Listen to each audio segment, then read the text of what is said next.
Before we get into the video, could everyone please subscribe to my Endless Diary Tales channel? Thank you so much. The kindergarten where our daughter was caught on fire. My husband, Chris, rushed in without hesitation but came out holding a stranger's little girl. Tina's dad, did you get the wrong child? This is not your daughter. But my husband just held the little girl tightly, his eyes red with tears. In a flash, the face of my husband's first love crossed my mind. Later, our daughter was finally rescued by the firefighters. Her body was already charred, and she had stopped breathing. Chapter 1. The hall was filled with the sound of sobbing. In the center was a photo of my daughter. It's such a pity. The child was only 5 and now. Stop talking.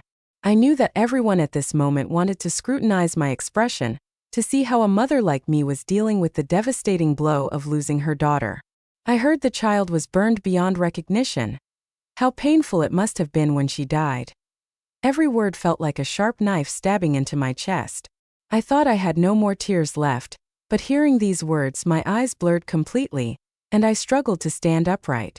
As for Chris, he knelt beside me, staring at our daughter's photo, his face devoid of expression, even more indifferent than the outsiders. I overheard someone whispering behind me. Chris never liked Dolores. Now that the child is gone, I think this high-profile marriage is over. Dolores brought this on herself. She insisted on pursuing Chris to Mexico, and then threatened him with the company. How can a forced marriage be happy? Chris and Flora were meant to be together. Now that the only child is gone, Chris will definitely divorce her. But the child was so young. You don't understand. For these powerful family marriages, the child is just a bridge to maintain the relationship. Now that the child is gone, Chris will definitely go back to his true love. Tears fell as I forced a smile. Yes, back in college, Chris and Flora were in the spotlight. Although Flora's family was not wealthy, she was excellent in her studies and sweet in appearance, making her relationship with Chris sensational. Later, Chris was arranged by his family to go abroad, and Flora was warned by the one family to stay in the country. I pursued Chris overseas and forced him into marriage with the promise of a family alliance. Everyone knew. Chris loathed our marriage to the extreme. After our wedding, except for our wedding night, Chris was rarely around. I had to get information about him from Flora. At first, I was indignant and confronted Flora. But it was Chris who opened the door, looking down at me with an emotionless face. The marriage is done, and the Lou and Shin families are benefiting the most. What more do you want? Can you leave Ruji alone? After that, I never went back. In this unbalanced and dysfunctional family, our daughter became an insecure child. She was young, but she could instantly sense who genuinely loved her. Despite her longing for fatherly love, she never dared to approach Chris, always watching him with cautious and fearful eyes. But Flora's daughter easily received the fatherly affection from Chris. Chris's love for Flora became clear to me when I saw him rush out of the fire carrying her daughter. After so many years, Chris hadn't changed at all. He loved Flora from the beginning to the end, even if it meant losing his own flesh and blood. I suddenly felt exhausted, unable to utter a single word of reproach. It was as if a small knife repeatedly cut open my heart, the pain spreading through my nerves to my entire body, my fingers trembling, my eyes filled with tears. Looking at my daughter's photo, her small soft image seemed to reappear before my eyes. My breath caught, my vision went black, and I collapsed to the ground. In a blur, I saw Chris's indifferent gaze turn towards me. Chapter 2. When I woke up again, I was surrounded by people. Everyone looked at me with concern, but in truth, there were many faces I didn't even recognize. Most of them were supporters from the One and Sway families. In the past, I would have found such superficial concern laughable and disdainful. But seeing Chris's emotionless eyes, I even thought that sometimes it's nice when people at least pretend to care. I propped myself up and smiled. I'm fine, no need to worry. Chris's father and my parents were sitting together, their eyes filled with overflowing anxiety and sorrow. Later, only Chris and I were left in the room. Chris, have you ever felt any regret or guilt thinking that if you had held our daughter instead? Chris looked up and tugged at his tie. Flora's daughter was closer to me. In that situation, I had to choose the safest option. I smiled. Is that so? Looks like you didn't have any selfish motives. I must have misunderstood you. Sensing the implication in my words, Chris's expression turned ugly. Dolores, the most important thing for you now is to make proper arrangements for Tina's funeral, not to dwell on these useless, unfounded thoughts. My phone chimed. I glanced at it. It was a photo of a girl smiling brightly. Flora had sent it. The girl in the picture was Flora's daughter. And in the photo, holding the girl with a radiant smile, was Chris. Pain and suffocation entwined me like vines. My hand clenched suddenly. Her daughter survived while my daughter perished in that sea of fire. Her life ended at the age of 5, and in her last moments, she saw her father carrying another girl to safety. Her hands reaching out for help were burned by the flames. What kind of despair and fear did she feel? Chris, Flora's daughter needs you too, right? You don't need to stay here with me wasting your time. Chris frowned. Dolores, I've told you many times not to drag Ruji into our issues. Can't you speak properly?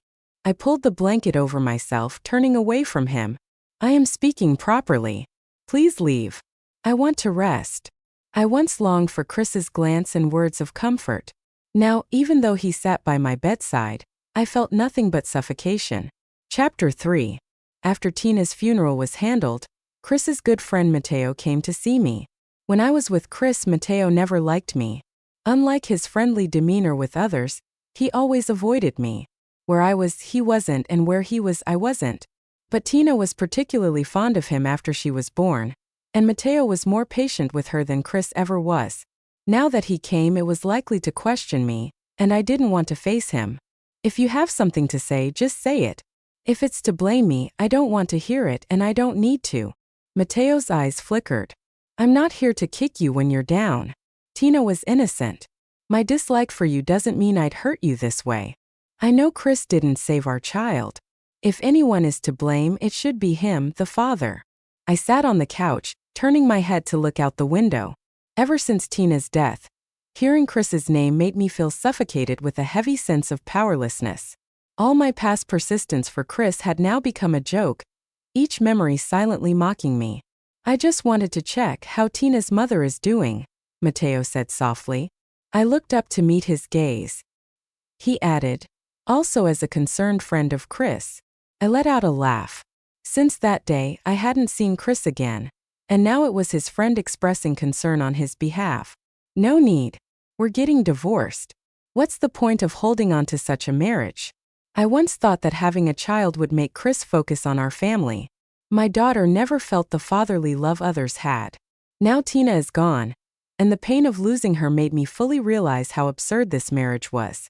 A marriage that should have been supported by love lost its only son, leaving only a cold, collapsing ruin. Mateo's expression froze for a moment. Just then the door opened. Chris's usually cold face showed a rare emotional shift. You want a divorce? He frowned. Who allowed you to make such a decision? Mateo and Chris exchanged glances. Chris's frown deepened, but he said nothing more and looked directly at me. If you get divorced, what happens to the alliance between the Liu and Su families? Isn't that what you wanted? Now you're saying you don't want it anymore? Interest? I never cared about those. Chris then answered his phone, speaking softly. Hold on, I need to get a document. You take Maddie around, and I'll pick you up later. While he spoke, his indifferent gaze remained on me. Maddie, Flora's daughter, is named Madeline. I forced a smile. Chris took the document and left, saying, Stop saying things you haven't thought through. Not thought through. Tina's death brought me a clear realization. Chris, all these years I was wrong, completely wrong. From now on, I won't cling to this anymore. Chapter 4. When Mateo left, he handed me a business card. I suggest you go see a doctor. Your current state is very concerning. Don't ignore mental health issues. This is a friend of mine, a reputable doctor. If you need, just give him a call. If it's inconvenient, you can call me too. I just want to look out for you for Tina's sake. Don't overthink it. I nodded and accepted the card.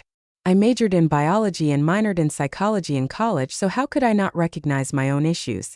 I understand, thank you. I couldn't save myself. Even attempting to save myself was excruciatingly painful. Since being with Chris, my depression and anxiety had worsened. A woman who places all her focus on her family derives most of her joy and pain from it too. The joy my daughter brought balanced me. allowing me to ignore the feelings of neglect and criticism. She often jumped into my arms, pleading cutely, "Mommy, I don't want to go to school." Or she would hug me with her little arms, smiling, "Mommy, I missed you so much."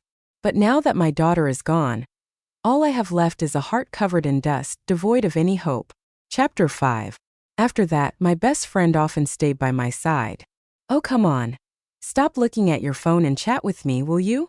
My best friend Alina hugged my arm and snatched my phone, hiding it behind her. I smiled softly. "I just wanted to look at Tina's photos." Alina's smile froze for a moment.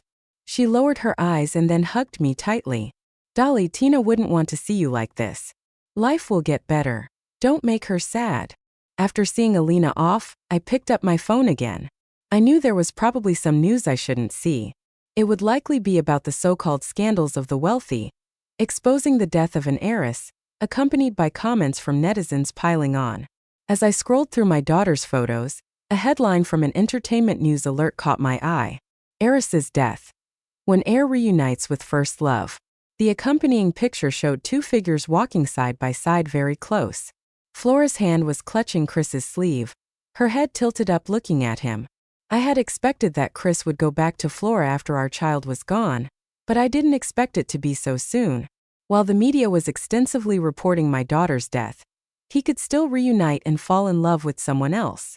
The bracelet on Flora's wrist gleamed warmly in the sunlight. I had seen it in Chris's study before. It was in a blue velvet gift box prominently displayed on the desk.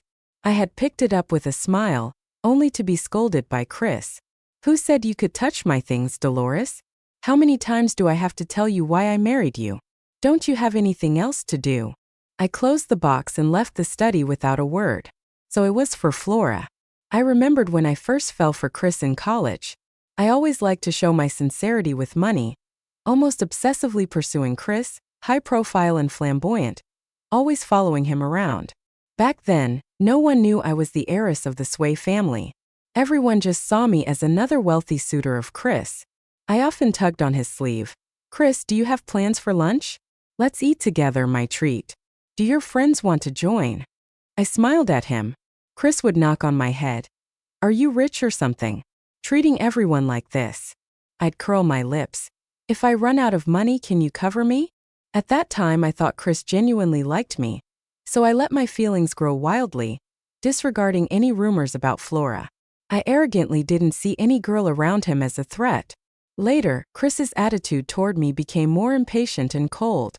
"Dolores, you should spend more time on yourself. After all, you'll have to take over your family's company someday, right?" When a reporter exposed my identity, it caused quite a stir at school. I never thought Chris would use it as an excuse to avoid me. I smiled stiffly. "Take over what? Are you angry? I should have told you, but I was afraid it would create a distance between us."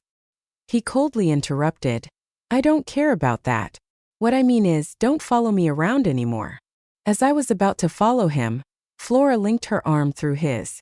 Flora naturally clung to Chris with her academic excellence, looks, and gentle demeanor. They truly matched. "See, I told you Flora is the one. Dolores is too strong-willed for Chris." "Yeah, Flora and Chris have known each other for a long time, right? They're a great match. Dolores is too high and mighty. She's not suitable for someone like Chris from an ordinary background." I really thought it was my family that made Chris feel pressured. I explained myself endlessly and tried to please him in countless ways, but he remained cold towards me. Until just before graduation, I met Chris at an auction within our social circle and realized he was actually quite wealthy. I never gave up on pursuing him. When I heard he and Flora would be separated, with him going to Mexico to study, I naturally pursued him relentlessly. I believed my sincerity could win his heart, or at least time would make him love me. In the end, I forced him into marriage with the lure of family benefits. Now I should understand. Some things don't have a result just because you persist. My daughter's death woke me up. I picked up the phone and dialed Lawyer White. "Please draft a divorce agreement." Chapter 6. I moved out of the one-family home, taking all of my daughter's belongings with me. Just as I was about to leave, I ran into Chris. He was holding some documents and angrily grabbed my hand, slamming the door shut. Chris loosened his tie forcefully, looking down at me with a commanding gaze. He threw the documents on the table. What is this? Divorce. I held my suitcase and looked up at him expressionless with a slight smile. Yes. Let's divorce, Chris. All these years I've wronged you, keeping you tied to me because of what happened back then. But I have been punished too. I have lost my daughter. Chris's jaw tightened.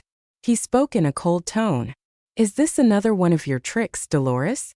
Are you trying to make me change my mind by retreating? Mentioning the past, Chris clenched his fist. Do you think an apology can erase what happened back then? I don't want to talk about it. Anyway, I don't want to hear it. I don't agree to the divorce and you need to calm down. Stop bringing me these ridiculous agreements. Tears started falling from my eyes in large drops. Even I was surprised, not knowing where these emotions were coming from. I suppressed the suffocating feeling in my chest, speaking slowly. I've stubbornly clung to you all this time, Chris. I've realized my mistake. I'm letting you go. You can be with Flora. I will take the blame upon myself so no one will stand in your way. Is that okay? Chris stared at me for a long time. After a prolonged silence, he seemed to smile. Dolores, I'll ask you one last time. Do you really want a divorce? I nodded without hesitation. Fine. Divorce it is. I gave you a chance. Dolores, if you ever come back to me, I'll only look down on you. With sharp strokes, he signed the divorce papers and walked away. Chapter 7. Flora came to see me. She brought her daughter and carried a fruit basket. Dolores, long time no see. Indeed, it had been a long time. Since I went to Mexico with Chris, I hadn't seen Flora. Back then, when I heard people say that Chris liked Flora, I had gone to confront her. Flora, are you dating Chris? Flora smiled at me. I'm not comfortable answering that, sorry. I smiled. Then I'll assume there's nothing between you two. Flora's expression stiffened. She forced a smile. Miss Sue can think that way, but others might not. Besides, you've been pursuing aging for so long. If there was a chance for you two, wouldn't it have happened by now? If he really liked you, why would he let the rumors about us persist? I pretended not to catch Flora's insinuation. It doesn't matter. As long as you're not together, I still have a chance. Looking back, I remembered my arrogance and confidence back then. Now it felt like a joke. Flora seemed to have shed her previously thin and frail appearance. Now she looked radiant and well-nourished, like a well-tended indoor flower. All these years, even after marrying me, Chris hadn't stopped caring for her. I had been thoroughly wrong. Dolores, I mean no harm. I came to advise you. I looked at her daughter's innocent face and felt a sharp pain. If my Tina were alive, she would be just as sweet and lovely. Just say what you want to say, Flora. Flora tucked her hair behind her ear. I know losing your child is painful, but Chris is suffering too. You kept him by your side for so many years. It's time to let him go. She stroked her daughter's head, almost as if provoking me. Don't you get it? The one who survived is my daughter, who has no blood relation to him. Flora's words stabbed my heart like a knife. Let us be, Dolores. He never loved you, and now you've lost your only bargaining chip. Why humiliate yourself? I coldly replied. My child was never a bargaining chip. If you keep mentioning my daughter, I won't mind throwing you out. Flora's face changed color. Also, if you and Chris are so in love, why did you come here to ask me to leave? Flora clenched her fists, her face paling. But I won't delve into that. Chris and I will divorce soon. The papers are signed. You don't need to come to see me again. A smile finally appeared on her face.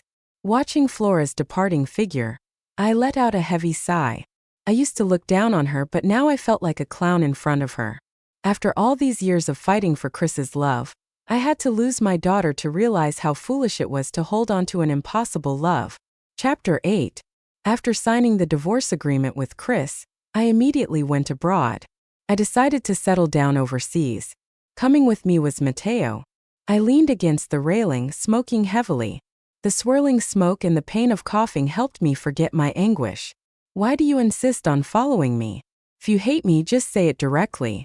I don't have the strength to deal with you. Just leave me alone. Mateo looked at me quietly. He didn't speak for a long time. Finally, he seemed to murmur. You know you're not okay, right? Why don't you see a doctor? Why did you leave your uncle and aunt and come here alone? What are you trying to do? I smiled slightly. What? Are you afraid I'll commit suicide? Mateo's eyes filled with complex emotions, as if my words had touched a nerve. Isn't that the case, Dolores? Are you going to cling to this for the rest of your life? Is not having Chris's love going to destroy you? Have you forgotten how confident and spirited you used to be? Are you going to spend your whole life stuck on the love of one man? On a family that's long been broken? Family? But in that family, where is my daughter? If I don't hold on, who else will remember my daughter? I looked down and tiredly smoked. Mateo, do you like me? He stiffened his jaw tight. Before he could answer, I continued. When did you start liking me?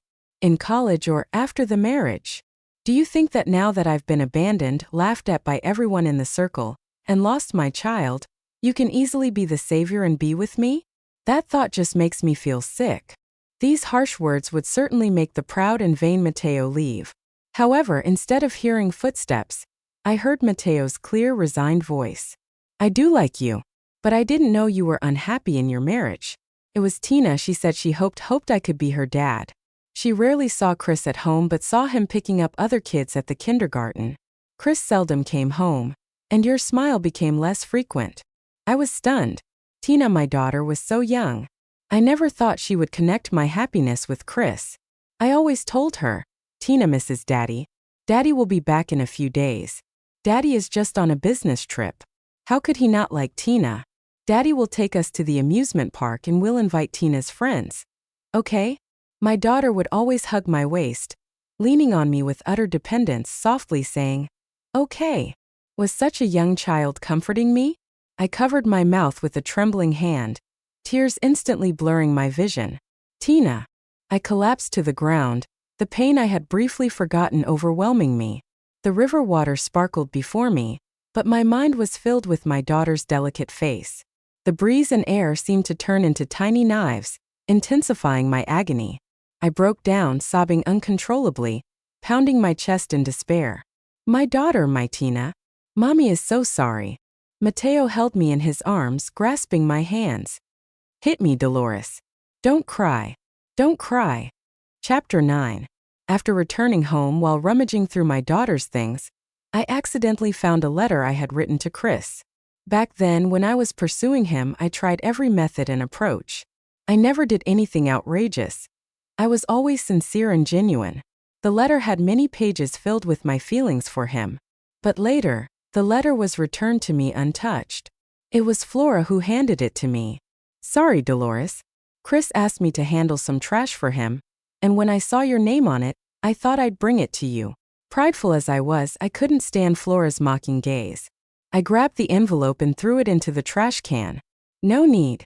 If he doesn't like it, just throw it away. After she left, I cried for a long time alone, then sobbingly retrieved it from the trash can. I kept it until now, never opening it again. Reflecting on my past foolishness is a way to wake up, I suppose. I opened the envelope and read it all the way to the end, where I had written my closing line. So Chris, can I stay by your side? I scoffed and was about to throw it away when I noticed familiar handwriting on the back of the last page. It was Chris's handwriting. It read, Dolores, I will never like you. Don't hurt yourself. There's no need to waste your time on me. If I had seen that back then, would I have hesitated for a moment? Would it have prevented my current fate? I decided not to dwell on it. I took out my daughter's clothes and toys and placed them beside me. I couldn't find her favorite music box, likely left at the Wynn's house. I was about to call Chris when suddenly a message popped up on WeChat. It was from Flora. In the photo, Flora's daughter and Chris were sitting face to face. Chris was smiling, and the girl was holding Tina's music box while Chris gently patted her head. Feeling a lump in my chest, I dialed Chris's number. Chris's clear voice came through the phone. I told you, Dolores, I'll only look down on you if you're trying to get back together with me. I interrupted Chris. Give me back my daughter's music box. What music box? The music box Flora's daughter is holding. Chris paused. It's just a music box. You took so many of Tina's things. This child likes it, so I let her play with it. I took a deep breath. That's my daughter's thing, Chris. You can't just give it away. You don't have the right. Fine, if you want it, come get it yourself. Chapter 10. I bought a ticket to return to the country the next day. Mateo insisted on coming with me. I felt irritated. Mateo, do you like me? I asked maliciously. When did you start liking me? In college or after the marriage? Do you think that now, having been abandoned, laughed at by everyone in our circle, and having lost my child, you can easily be the savior? Seeing Mateo's increasingly strange expression, I froze. My mind was in turmoil, images replaying before my eyes. These words, I seemed to have said them exactly the same way before. Mateo grabbed my arm, his eyes overflowing with concern. Dolores. My fingertips trembled uncontrollably, but I couldn't remember when it had happened. I desperately tried to recall, but the fragments vanished, leaving a blank space. Tears slid down my cheeks, and Mateo held me tightly in his arms. We're going to the hospital. We're going now. Chapter 11. Dissociative amnesia and severe depression. I stared at the diagnosis slip for a long time. I tried to curl my lips into a mocking smile, but it felt as if I had no strength left. Mateo held my hand tightly, more anxious than I was. We'll get treatment, okay? Let's do it for Tina. A flicker of light appeared in my eyes as I recalled the times Mateo came to take Tina out to play. Uncle, can we ask Mommy to come with us? I want the three of us to go out and play. Mateo would usually glance at me without any emotion, and then gently pinch Tina's cheek. Your mommy doesn't really want to go out. Uncle will take you and we'll have even more fun, okay? Back then, I never delved into Mateo's gaze. Now that I think about it, it seemed the same as before.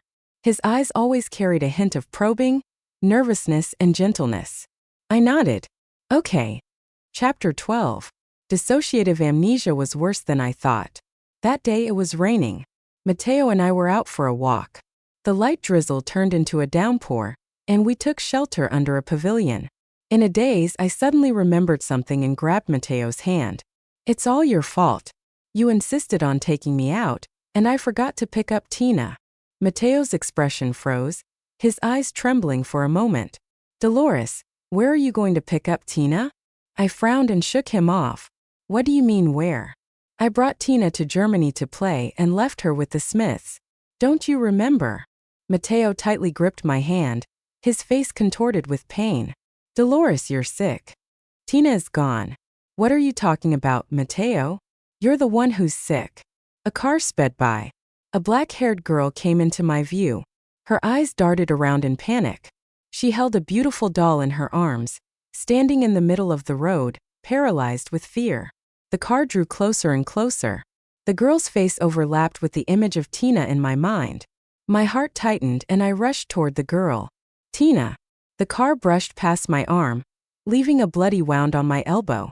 The girl screamed and cried, and I finally saw her face clearly. She had an Asian face, but she wasn't Tina. The girl was quickly taken away by her parents. Mateo knelt beside me, his suit soaked through, his hair dripping wet.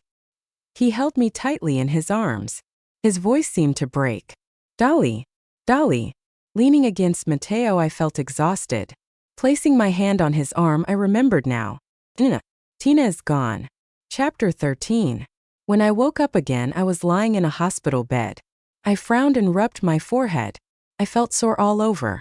The room was empty, but I could hear arguing outside the door. I threw back the covers, stood up, and walked closer. A familiar voice reached me. Mateo, what do you mean? Do I need your permission to see Dolores? You're divorced now. You have no relationship with her anymore. I'm still her ex-husband, someone who lived with her for many years. The man's voice was low and angry. Step aside. I don't want to argue about your relationship. I just need to know why she's in the hospital and how she's doing. Chris, you're marrying Flora, right? Do you think she wants to see you now? My affairs with anyone are none of your business, Mateo. If you insist on blocking me, I need to ask, how long have you been coveting Dolores? There was a loud bang. Someone probably got hit. I gently pushed the door open and saw the two men grappling with each other. They both froze, turning to look at me simultaneously, then awkwardly let go of each other and straightened their clothes. I noticed a bruise on Mateo's lip and reached for his sleeve, frowning. Did you get hit? Mateo pressed his lips together and nodded. The man opposite, called Chris, was staring at me intently. I looked at him curiously and then asked Mateo, "Who's this?" Chris froze completely, his emotions suddenly surging. He grabbed my hand, almost laughing angrily. "Dolores, are you playing a game with Mateo to mess with me?" I yanked my hand away, pressing my lips together without speaking, just feeling annoyed. Chris glared at me, his anger almost palpable. "Say something." Mateo stepped in front of me protectively, speaking calmly. "Do you know why she's in the hospital?" Chris stiffened abruptly. "Dissociative amnesia. She forgets traumatic events." "Chris, she's forgotten you but remembers me." Chris's pupils constricted and he looked at me, his eyes fixed. "How could she forget me?" I interrupted their conversation. "Mateo, accompany me inside. My back hurts a bit, probably from yesterday's impact." Mateo nodded. Chris grabbed my arm. "Dolly, Dolores, I'm not marrying Flora and I didn't throw away the things you left at home. I can help you with your treatment. Anyway, I have less work recently. I kept our daughter's music box waiting for you to come back." Without looking back, I entered the room. "Sorry, I don't remember you now. Let's talk about this when I do." I knew the man behind me hadn't left. I felt his gaze on me like a thorn in my back, long and unrelenting. Chapter 14. I still remember. I looked up at Mateo. Those words I said to Chris were just a pretense. I didn't want to get entangled with him anymore. Mateo gently ruffled my hair. "I know." I was stunned for a moment, then recalled Chris's expression earlier. After knowing about my illness, he seemed quite anxious. When we first got married, I would look forward to him coming home every day. But he was always spending time with Flora. I often pretended to be sick to trick him into coming back. All I got was, "Dolores, just hold on. If you die at home, I'll just have someone carry your body out." Later, even if I was really sick, I wouldn't get a single concerned look from him. Only Tina would grasp my hand with her little fingers, pressing her soft cheek against mine, gently calling me Mommy. Tears streamed down as I thought of Tina. All I felt was endless heartache and pain. What mother can live peacefully in the world after losing her daughter? Can't, and I don't know how to. Chapter 15. My amnesia and depression have somewhat improved. But I often dream about the day my daughter left. She cried for help in the fire, desperately calling for her father, only to watch her body burn and melt in the flames while her father carried someone else's daughter to safety. Tina used to love watching cartoons. The educational stories in them always made her ask many questions. She once asked me, "Mommy, if I get sick, will you protect me?" Our Tina won't get sick, but if you do, Mommy will definitely protect and take care of you. What about Daddy? Daddy will surely protect you too. No matter when. In the end, the scenes in my dreams would change, transforming into Tina laughing and jumping into my arms. But as soon as I reached out, she would suddenly disappear. I would wake up with a start, gasping for breath, tears streaming down my face. "Tina, will you blame Mommy? It's Mommy's fault. I'm sorry, my dear." Chapter 16. Flora called me over a dozen times. I finally picked up. "What's the matter?" She sounded frantic and accusatory. "Chris was in a car accident." I gripped the phone tightly. "So what? What does that have to do with me? Do you want me to go see him?" Flora took a deep breath. "Dolores, I know you resent him for not being able to save your daughter, but now he's on the verge of death. If you have any conscience left, you should come back and see him." "I didn't hit him. Even if I did, I wouldn't have that kind of conscience. But he went racing because he found out about your illness. He deliberately crashed into the mountainside and he might not survive." There was a long silence on the phone. I could hear Flora's sobs on the other end. "Dolores, I never should have fought with you. Chris never loved me." I frowned. Flora continued. "Do you know why I could take advantage of the situation in college? Do you know why, no matter how much you tried, you could never win Chris's love? Have you ever thought about your identity, Dolores? Your mother once held the position of the company president. Did you know that? And the person who competed for the same position and died the same year was Chris's mother, Deborah." I tightened my grip on the phone. "What do you mean? Are you saying my mother caused Chris's mother's death because of the job?" Flora's voice was urgent. In any case, that's the reason Chris stayed by your side but always pushed you away. So this was why Chris always thought I prioritized personal gain and would stop at nothing. He even believed our daughter was a tool I used to keep him. I suddenly found everything absurd. He's on the brink of death now. I hope you can come and see him. He's a victim too. He lost his mother when he was 14. Dolores, you. I abruptly interrupted. Flora, I never stopped Chris from revealing those secrets. Besides, I don't believe my mother would do something like that. Between Chris and me, it ended when my daughter left. If he ever loved me, then all of this was his own choice. No one forced him. Chapter 17. Later, Mateo brought me the music box. He also brought a letter from Chris. In the letter, he seemed like a different person. It was long, very long, as if he was afraid he would never have another chance to speak. I'm sorry, Dolores. The day of my car accident, Dad cried. He said I kept mentioning your name. After hesitating for a long time, he finally told me the truth about my mother's death. They were arguing my mother wasn't paying attention, and she crashed the car, dying in the accident. I'm sorry, Dali. I could never come to terms with my mother's death, and I projected all those complicated emotions onto you. I love you. From the moment you approached me, my eyes were always on you. But I could never accept that I had fallen in love with you. So I kept tormenting you and myself. The day Tina left, I know this sounds like an excuse, I didn't see our daughter then. Flora's daughter was closer, and I saved her child. The reason I was always close to Flora was because my mother was once helped by her parents. Dolores, when I saw you sick and forgetting about me, an unprecedented fear and panic surrounded me. I couldn't accept you forgetting me. I'm sorry. I know that saying more is futile. This car accident is my way of atoning. I've lost my legs and will never be able to stand again. Would you turn back once more out of pity for me? I folded the letter and placed it in Mateo's hand. Throw the letter away. No need to reply. Between Chris and me, maybe there was love, but now I don't want to dwell on those feelings anymore. My obsession is long in the past. Chris's remorse and atonement have nothing to do with me anymore. I just want to live well. For my Tina to live well. Chapter 18. I saw Chris again 3 years later. By then, my dissociative amnesia and depression had mostly healed. I was walking with Mateo in Cologne Square. Mateo was pushing a wheelchair. When our eyes met, Chris froze, staring at me without blinking. I held onto Mateo's arm, looking down at Chris without any emotion. Chris's hands were on his knees, gripping them tightly. His gaze a mix of evasion and insecurity. Yet he still spoke. Long time no see. I nodded. Long time no see. How have you been? Pretty well. Chris's eyes flickered, filled with guilt and regret. Back then, that letter. Let's not talk about the past. Between us, it ended a long time ago.